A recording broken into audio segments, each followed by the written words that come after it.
Setelah suruhan Yohanes itu pergi, mulailah Yesus berbicara kepada orang banyak itu tentang Yohanes. Untuk apakah kamu pergi ke padang gurun, melihat buluh yang digoyangkan angin kian kemari? Atau untuk apakah kamu pergi, melihat orang yang berpakaian halus?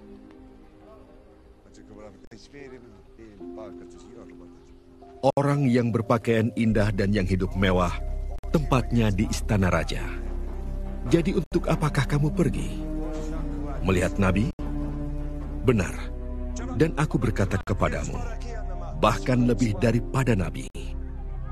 Karena tentang dia ada tertulis, lihatlah, aku menyuruh utusanku mendahului engkau, ia akan mempersiapkan jalanmu di hadapanmu. Aku berkata kepadamu, di antara mereka yang dilahirkan oleh perempuan tidak ada seorang pun yang lebih besar daripada Yohanes, namun yang terkecil dalam kerajaan Allah lebih besar daripadanya. Seluruh orang banyak yang mendengar perkataannya, termasuk para pemungut cukai, mengakui kebenaran Allah karena mereka telah memberi diri dibaptis oleh Yohanes. Tetapi orang-orang Farisi dan ahli-ahli Taurat menolak maksud Allah terhadap diri mereka karena mereka tidak mau dibaptis oleh Yohanes. Yohanes Pembaptis adalah seorang nabi. Ia adalah nabi yang hidup persis sebelum Yesus tampil di muka umum, sebelum Yesus mulai melakukan pelayanannya. Yohanes Pembaptis adalah utusan Allah yang mempersiapkan jalan bagi Tuhan. Dialah jembatan penghubung dari agama Yahudi kepada kekristenan, dari hukum Taurat kepada Injil. Itulah sebabnya Yesus berkata kepada orang Yahudi bahwa di antara mereka yang dilahirkan oleh perempuan tidak ada seorang pun yang lebih besar daripada Yohanes Pembaptis. Namun demikian, Yesus juga mengatakan bahwa yang terkecil dalam kerajaan Allah lebih besar daripada Yohanes Pembaptis. Apa maksudnya?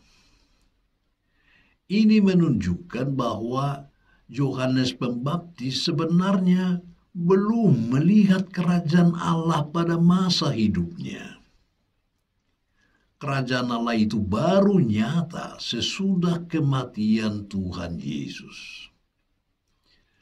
Maka boleh dikatakan bahwa Yohanes Pembaptis adalah orang dari angkatan terakhir sebelum kerajaan Allah itu dinyatakan. Yohanes Pembaptis tidak masuk ke dalam golongan umat perjanjian baru.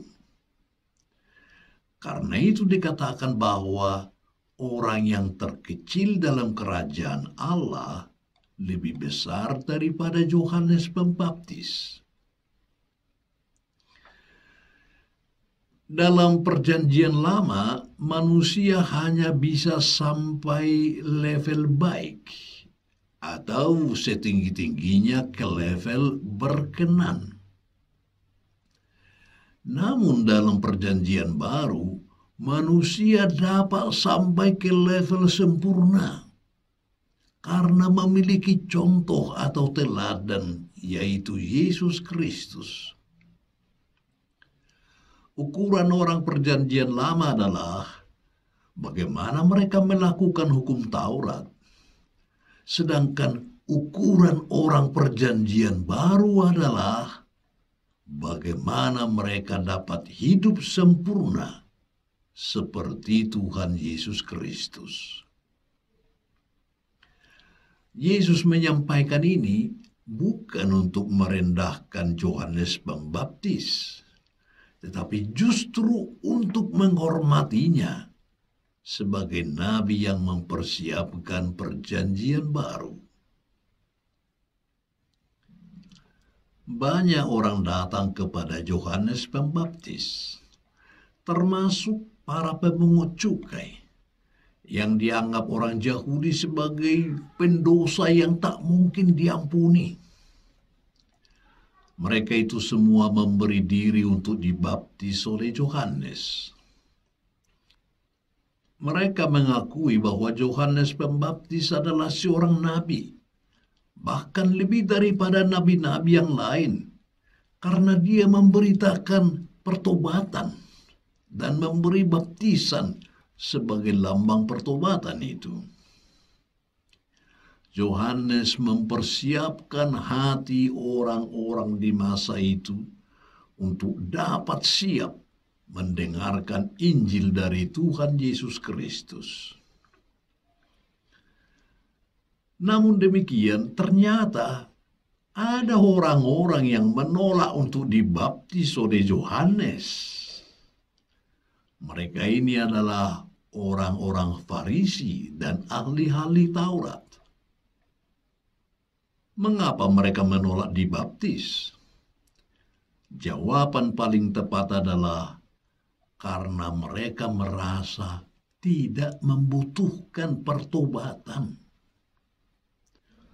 Mereka merasa bahwa mereka adalah pemimpin umat, pejabat dalam agama Yahudi, para pengajar yang memiliki pengetahuan hukum Taurat yang nyaris sempurna. Oleh karena itu, mereka merasa tidak pantas dibaptis oleh orang yang jabatan keimamannya tidak jelas. Dengan demikian, mereka menolak keselamatan yang ditawarkan Allah kepada mereka.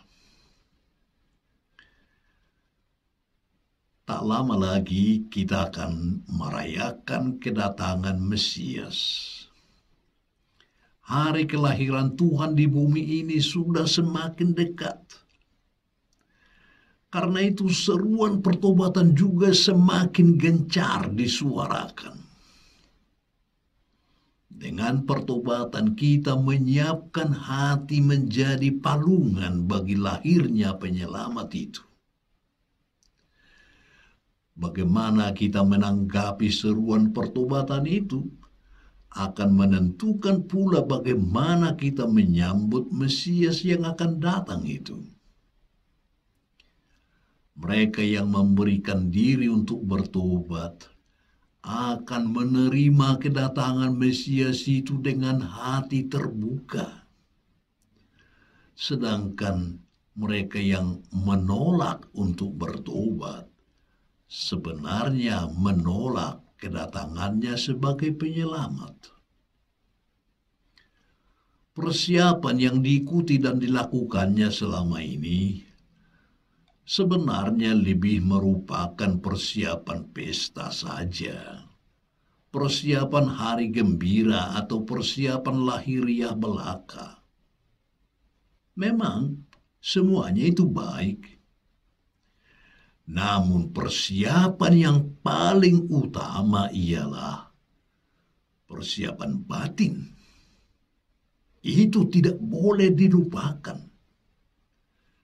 Tanda yang paling meyakinkan bagi Tuhan bahwa kita mempersiapkan batin ialah pertobatan.